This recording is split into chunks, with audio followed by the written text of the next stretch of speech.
Hello. Hello. And welcome. Welcome. What did we go? What are we doing? Welcome to the What Do You Know About It podcast. What do you know about it? What do you know about it? What do you know about it? Nothing. That's why you're listening. Yeah. We don't know anything either. We don't. But we're going to figure it out. Yeah. Welcome. Together. Right now it's just the two of us. Yeah. But we plan on having more people on here to even out the ridiculousness that you're about to witness, maybe. It happens. Perhaps we'll take questions. May chance. Perhaps we'll speak to people over the phone. Indeed. Or live so you can see their little faces. Right here. Not that they're little faces, but in general. You get it. Average size faces. They're average size on a little screen. Right. I always say that. But today we're just starting off. Yeah. This is our first one. First one. I woke up at 4 a.m.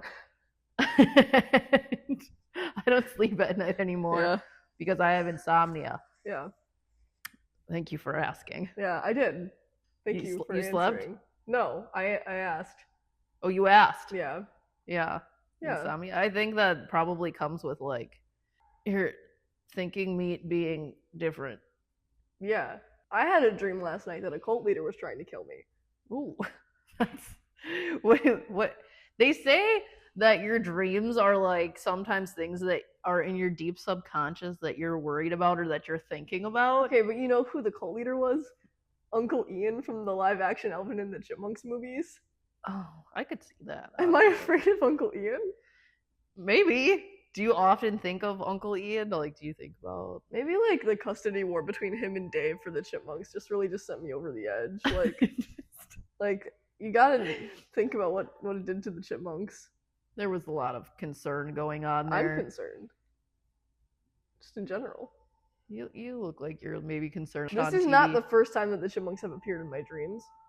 For example, there was the other time that Jim Carrey was going to bomb a mall that I was at, and the Chipmunks were helping me help him not do that. So, like, Jim Carrey was the bad guy? I don't know why the Chipmunks keep appearing in my dreams. I don't think about them when I'm awake. I feel like sometimes Jim Carrey is the bad guy in, like, a lot of things, so that makes a lot of sense to me. Yeah. But, like, the Chipmunks helping you, like, escape Jim Carrey is a lot. They're useless, by the way. They don't help. They're not very helpful. They're really horrible at it. Is it because they're little, or...? They're just dumb, like... Their voices are so high, like, they give away my, like, location every time. Yeah, I could see and, like, that. Theodore, dude, like, he's, like, the most useless one. Like, he's always just, like, complaining. I always liked him because he was always, like, hungry, right? He's always eating snacks. Yes. Yeah. Like snacks, you relate to Theodore? I have a heavy relation to that. Like, Garfield, Theodore, Winnie the Pooh. Yeah. Those are all, like, maybe not when I was younger, but now I'm like, I get it, dude. I get, like, that's my guy right there. That's my guy, yeah. Did you ever see those things, like, with Winnie the Pooh, how they broke down all of, like, the Winnie the Pooh into different, like, psychotic illnesses? Yes. And then you have to, like, rethink your entire life and your social construct. Like, dang, I'm a little bit of all of these things. Yeah. Do you think that's on purpose, or do you think that that's just, like, read into a lot? I think that the internet has ruined everything. you know Phineas and Ferb? There was, like, a conspiracy that, like, the boys were dead, and everything that happened over the summer was Candace, like, being insane. Oh, like dissociating. And that's why the mom never sees it. Wow. Yeah. I mean, I could see that. You know what, though? Like, I could see that with, like, a lot of different shows. Right? Like, the characters being, like, in psychosis or, like, completely not actually present. And then it gets weird because I'm like, well, that could just be happening right now. Yeah, I try not to think about that, actually. And then I just dream about the Chipmunks, and then it all wraps up into a nice little bow. Right. I think maybe that's why I don't sleep. Well, sometimes you just need a good Benadryl. I had a Benadryl yesterday. It was not a good experience. Did you take a nap? Because sometimes it makes you take naps. I wanted to, but I didn't want to. I had to get things done. You fought it off? Did you see the Hatman? Because I feel like that's when the Hatman comes out. I was like one away from the Hatman, probably. I only took one. He told me to take two, By he, I mean the allergist. Who's he? The Oh, allergist. okay. Not All Uncle right. Ian, don't Like, worry. who is this? He told me to take 2, but I was like, man, I really don't feel like visiting the Hatman. Dude, the only time I've ever had to take multiple Benadryl is like I did this photo shoot that had a horse, and I didn't realize that I was like very allergic to horses. And so I was like petting it and touching it. It's so cute, you know, like oh, cute horse. Cute horse. And then I was like, man, I can't breathe. And then I was like, my eyes were like watering, and I was having like literal asthma symptoms. And then I like really couldn't breathe. And so I popped a Benny, and I'm like, wow, this is not doing anything. So I was like puffing an inhaler and popping Bennies. And then I was like on my second one, and I'm like, dang, I might need like an EpiPen, which I actually have. Yeah, it was so bad. And so I called, and they're like, take a third Benadryl. And I was like, oh my gosh. dang. So I did. I don't really remember the rest of the night, but I didn't die. Either. I didn't die. It's just me and the Hatman. And that's how I know. Wow. Yeah, I got deep. You got camaraderie with the Hatman? Well, I've got very bad allergies. So I think when you have allergies like the Hatman, and you are just kind of like, here's Buds. He's just standing over there. Right. Yeah. We didn't invite him because we feel like he'd say something that would get us canceled, but like right. So we can't. We don't want to get canceled before we start. He always says weird stuff. Yeah, like he's always doing that. It's like really obnoxious. Like yeah. We tried to get him out, but he just like won't leave. He's always there. Yeah. We're always taking Benadryls and he's always hanging around. So okay, so the main thing that I'd like to complain about today. Oh, good. It's complaint hour. It's complaint hour, and this is applicable to both photography and design and anything else. Nice. Creative okay. wise, right. Is when people tell you to make something pop. Oh. Or to make it bold. Because here's the thing: you would think, okay, I've been doing photography or design or whatever for a long time. I can understand what make it pop means. Yeah. They don't understand what make it pop means most of the time. That's horrible. That's horrible. That's like in photography when somebody's like, I want some serious depth. And you're like, oh, heck yeah. I'm going to put a bunch of stuff in my like, I'm going to make this photo look amazing. Don't worry. Yeah. And then you do it and there's like a bunch of stuff in your depth of field. And like, you show them the photo and they're like, I wanted to be like, this is not what I want. And then they show you an example and it's like the flattest image, which is fine. No hate. But like that is not what you asked me for at all. Like I thought we were talking about going into space and you're showing me something that is like the opposite of outer space. That's like your mom's living room, which is fine. This isn't bold enough for me. And meanwhile, this color palette is like neon green, bright blue. Haven't seen the sun in years orange. Like they're like the brightest, boldest, most vivid colors I could ever give you. And they're still working in a color scheme. But somehow it's not enough. And I need to make it pop. So, like, I feel like in artistry, this happens a lot. And so, like, Serena is going to school for graphic design, right? And photo. And photography, which is a beautiful thing. I'm not in school for either of those things, but you already know what I do if you're watching this. So, I feel like in art, a lot of the times, like so many times, I've had so many experiences where somebody is like, this is what I'm looking for. And then you like shoot it or you're like, okay, well, how's this look? Even for like backdrops or something. And someone would be like, absolutely not. And that is like, absolutely yes, what you asked for. But okay, I feel like that's probably like the same across all fields. Like somebody brings a haircut into a hair salon and they're like, I want this haircut. And then they get the haircut and they're like, I'm not Cillian Murphy. Why did you do that to me? And it's like, I can't actually cut his face off and put it on your face. I could, like with the... But you can't. But I can't. That's bad. But a lot of the times, those people are looking at like really intense and crazy photos. Like I shoot a lot of those of myself. And they're like, oh my gosh, I want that. And then like you're in the middle of like, you have to show up with that energy. Like you're going to have to show up with the same energy and be that, because I can't make you into something that you're not, right? So you have to bring that. Otherwise, it's not going to look like the examples that you gave me, because the examples that you gave me are like lunacy. Like that's stuff that I shoot that are like people that probably need help professionally. Yes. Yeah. See the Hatman a lot. Yeah, exactly. Professional help. It's definitely people that need professional help because it's me. So I don't want to make you need professional help. You either need it already or you don't, and hopefully you don't. But if Right. you do, like, we're probably gonna get along. We're probably Right. gonna be friends because, yeah, People that need professional help professionally take professional photos professionally. that's right. Together. There are statistics about this kind of a thing, like artistry, and like a lot of artists are just kind of like out there and like have a lot of struggle and feel things deeply and intensely. And like, I don't know, I think about like Van Gogh all the time because I just love him, and like how he possibly had schizophrenia, obviously had a lot of depression and a lot of other things going on. I love that man. I don't want to hit my mic, so I pretended it. Wow, that was really considerate. I said pretended it. I pretended it. I haven't cut my ear off yet. I think that's what really matters here. I appreciate that about you. Thank you. Yeah, I feel like, through all the trials, you still have your ears, and that's really important. I did cut the lobe part off. But it looks fantastic. Thank you. I surgically cut my 2-inch plugs off. Let's just clarify that you were not the one.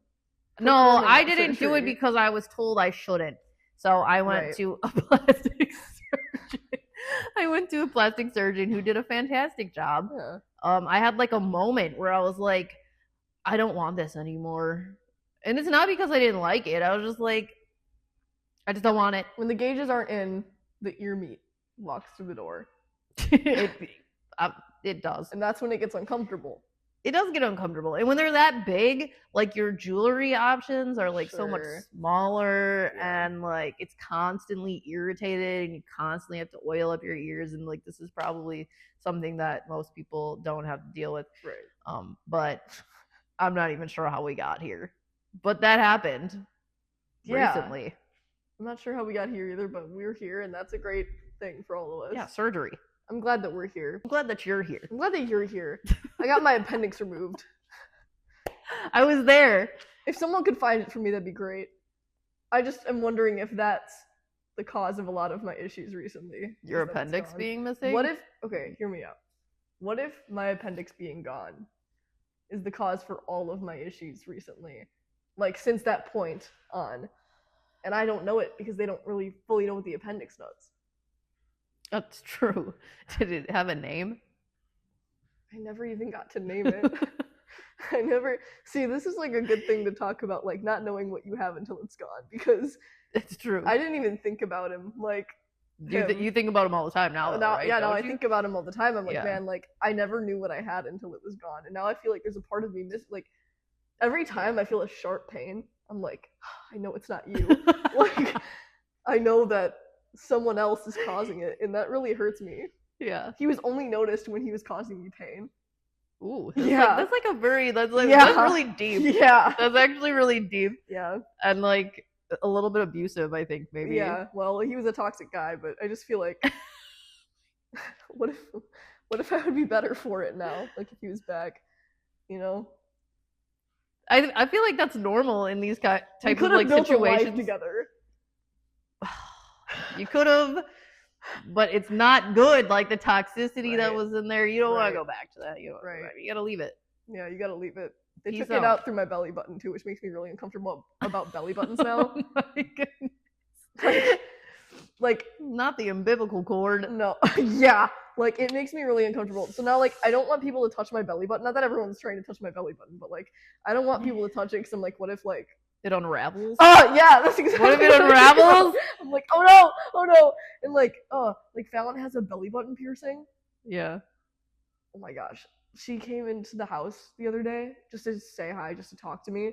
And I was like, ah! She was like, I changed it. I was like, ah! It's gonna unravel. Ah! Like I can't do like belly button stuff. It stresses me out now. That makes sense to me. That's another thing. I never used to think about belly buttons until mine was violated. I mean, yeah, it's because you're like that's traumatic. You know, I'm traumatized. It's like don't touch it. Yeah, no, like get your finger away from it. It's really traumatic. I think it is. Like I don't know who I am now that I've lost my appendix. You are worthy. Thank you. That's what you are. Of what? You're Just in worthy. general. Okay. Yeah, you're right. I'm glad you're here. I'm glad I'm here too. We need to practice detachment. Yeah, we really do. You're a strong, independent woman. You don't need that. Uncle appendix. Ian can't touch me with or without my appendix. And I think that's all that matters.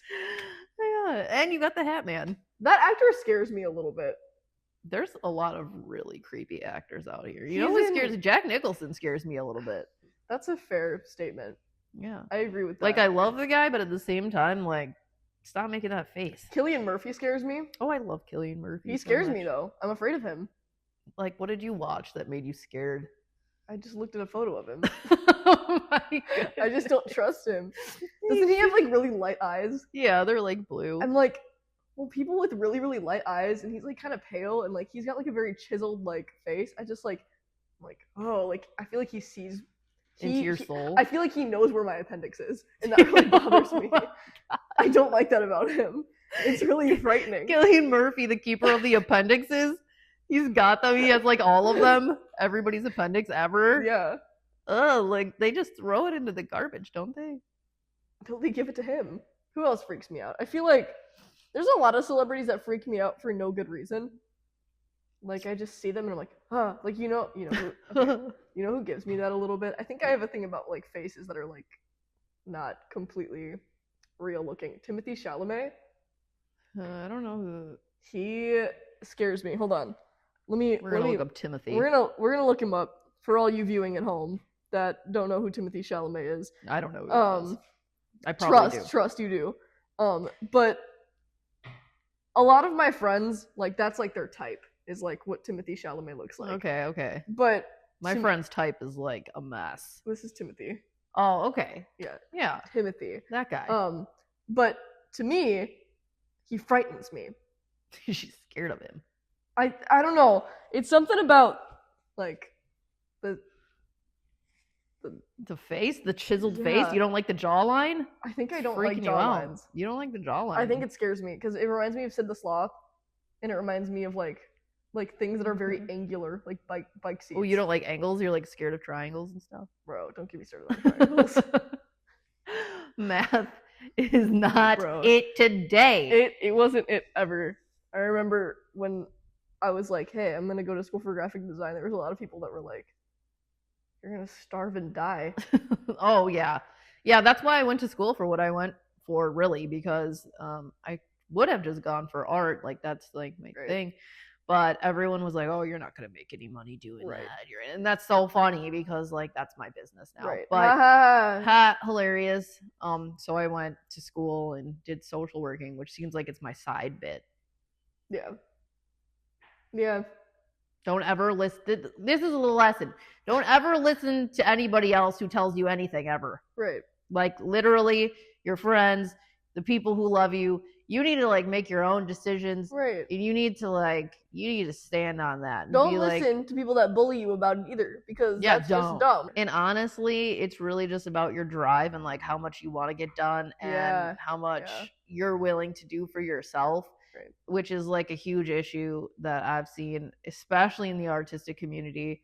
Like ever since when I opened my first studio, I saw it more and more where people were like, I want to do this, but like I can't afford to do this. And my question was always like, well, dang, are you just like shooting TF? You're just shooting free stuff like all the time because you're putting out mad content, but you're not getting paid for any of it, which is fine. Like there's a lot of people who are hobbyists that don't get paid for their stuff. You do what you gotta do. Yeah. Have fun. Like that's cool. That's fine. But then like it just seems like making up the money for like a studio membership should be so easy if you were getting paid for your talents, because a lot of people are like mad talented, and when you find out that it's just all like free work, it's like, dang, you're just disservicing yourself by doing this. But that's a whole other discussion topic that we don't have to get into right now, but we can get into it at some point in time. And I guess that brings us to like, what do you want to talk about? What do you know about it? What do you know about it? Like, what do you want? What should we discuss next time? Or do you have any ideas on who we should talk to or bring in or what we should talk about? We're not going to bring in Cillian Murphy. Don't tell me to. Yeah, the Hatman can't make an appearance either because he's not actually real, per se. But we would love to talk to you, and we would love to answer your questions if you have questions for us. And we would love to talk about things that are relevant in the world right now, but maybe not politics, because that's like horrifying. I don't want to talk about that. I just want to talk about Uncle that. Ian. I don't ever want to talk about Uncle Ian Okay. again. I'm scared now, and I don't sleep. I'm sorry. So tonight my dreams will be crazy. To all of our friends, countrymen, farmers. There might be farmers listening. Farmers. Please include them. Okay. Farmers. I care about the farmers. I don't know if I know even one. Mechanics. Bio-engineered food ingredient developers. Oh. Yeah. I can't. Yeah. Marine life. Scientists. Crush the turtle. From Finding Nemo? Okay. I just respect his work a lot. I do too, actually. that guy's top. Yeah. But to all of our friends out there, salutations and good night. Good night. Don't let the Hatman bite. What do you know about it? What do you know about it?